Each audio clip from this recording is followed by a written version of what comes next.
Sejam bem-vindos à aula 2 do curso de Introdução ao Aprendizado por Reforço.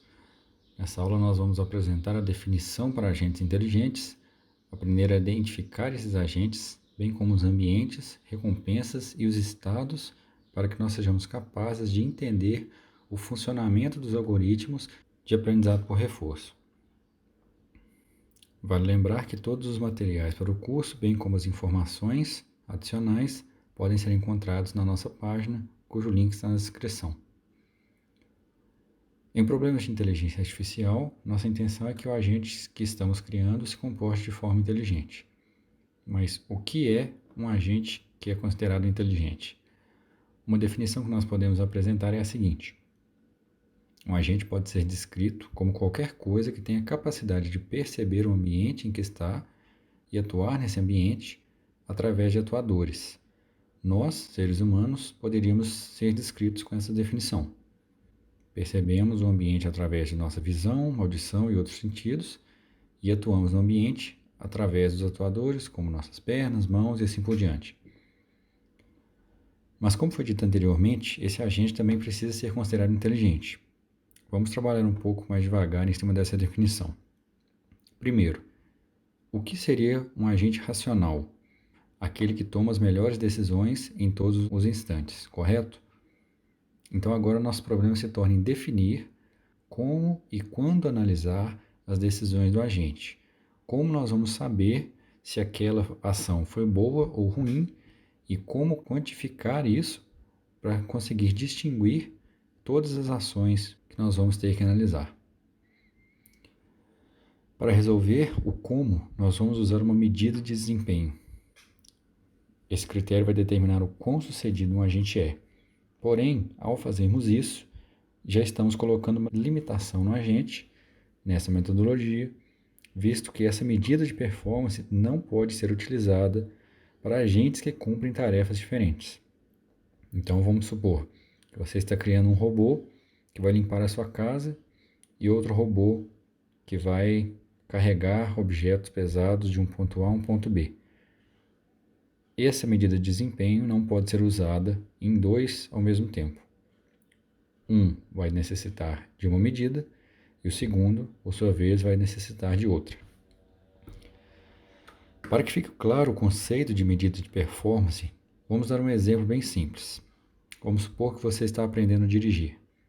Nessa circunstância, você já tem algumas noções sobre como avaliar o seu desempenho nessa tarefa.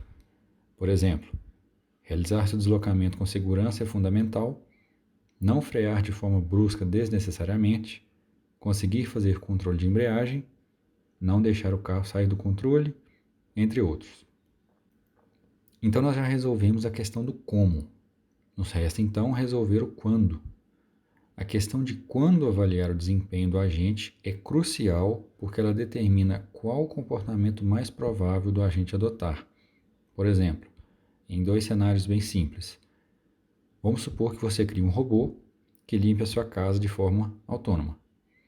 Você pode dar a avaliação de desempenho ao final do dia, baseado no quanto o robô limpou. Mas você também pode avaliar de hora em hora esse agente. Que diferença isso vai fazer? Bom, o primeiro agente não tem nenhum estímulo para ser rápido com seu trabalho, visto que ele só vai receber a recompensa ao final do dia. Já o segundo tem a opção de ser recompensado de forma muito mais rápida e, portanto, vai tender a iniciar as tarefas mais rápido. Se você fizer de uma terceira forma, onde o agente ganha mais pontos, quanto mais cedo ele termina, ele vai acentuar ainda mais esse comportamento. Uma observação importante que devemos fazer aqui é que a medida de performance é algo definido por nós, que estamos criando esse agente.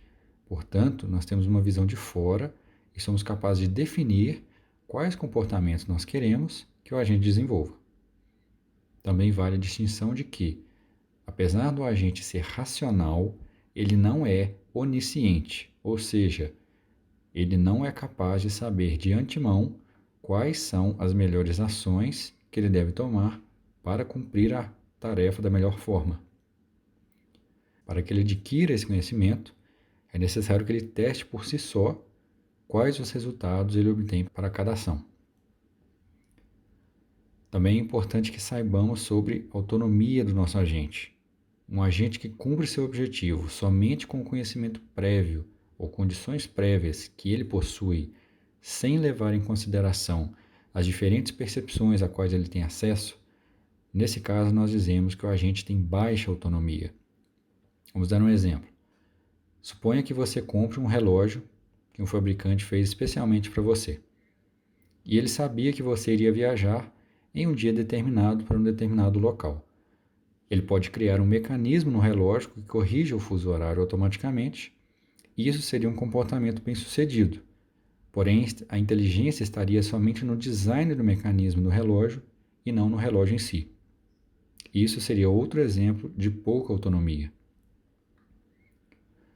Vamos exercitar um pouco as definições que temos até esse ponto, identificando os seguintes elementos: agente, ambiente, atuadores e sensores.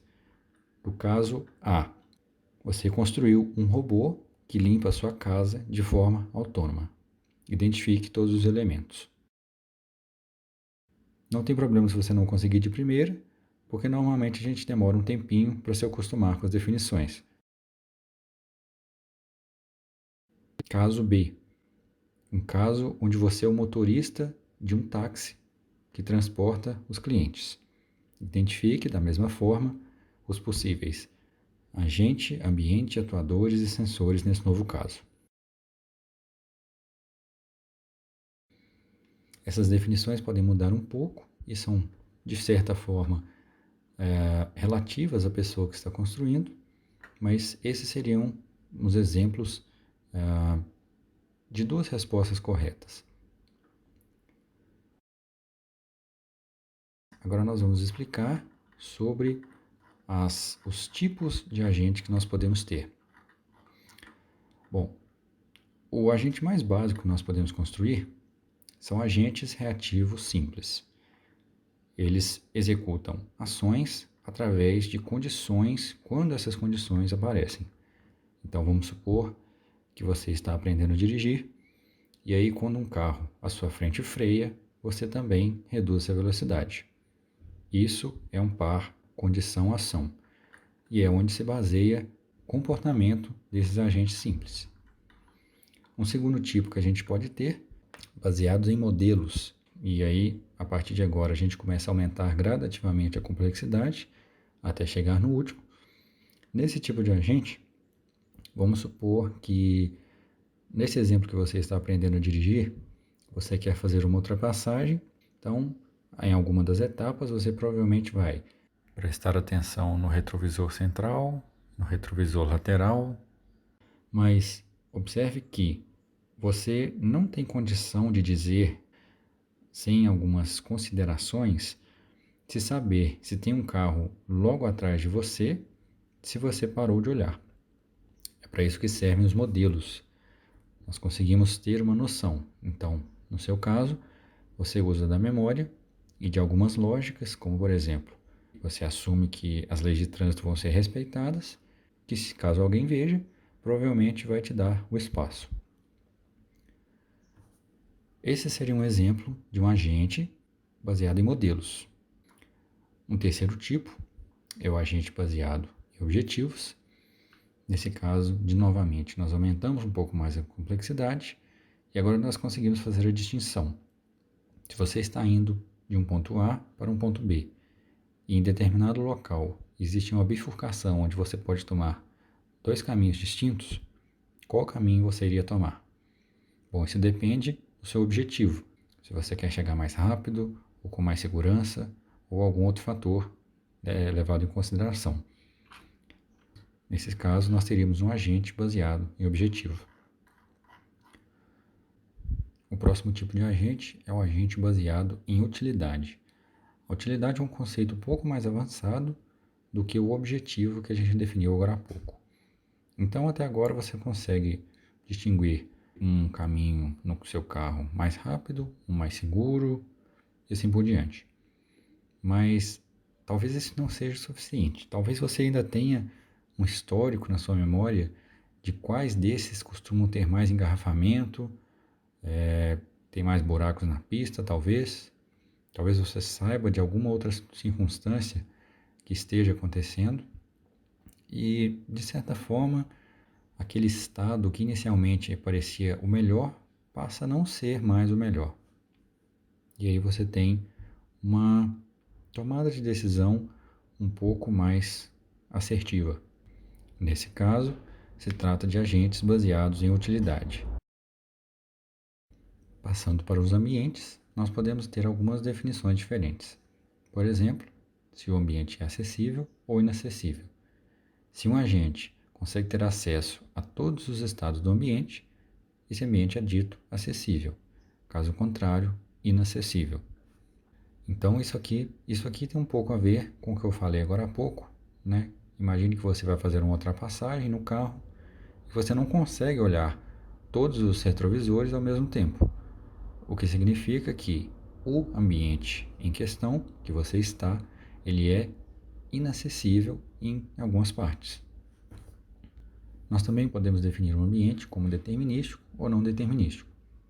Se o próximo estado do ambiente é completamente determinado pelo estado atual e a ação selecionada pelo agente, o ambiente é determinístico. Caso de alguma forma duas condições iniciais exatamente iguais gerem resultados diferentes, talvez o ambiente seja não determinístico. O ambiente também pode ser episódico ou não episódico. Cada episódio consiste de a percepção de um agente e, em seguida, a atuação desse agente no ambiente. De forma geral, os ambientes episódicos são mais simples de se trabalhar do que os não episódicos. O ambiente também pode ser estático ou dinâmico. Estático é se o ambiente não muda enquanto o agente está atuando sobre ele. Ou dinâmico, caso de alguma forma ele se modifique durante a ação dos agentes. E uma última definição, o ambiente pode ser discreto ou contínuo. Nós dizemos que o ambiente é discreto se tem um número claramente definido de estados e situações que o ambiente pode ser descrito. Num jogo de xadrez, por exemplo, tem um número, apesar de muito grande, finito de possibilidades para cada jogada. Nesse caso, se trata de um ambiente discreto. Mas se você estiver dirigindo um carro, por exemplo, a velocidade com que você pode estar, a sua posição, podem ser um valor que não tem como definir de forma exata. Bom, nós finalizamos essa aula por aqui.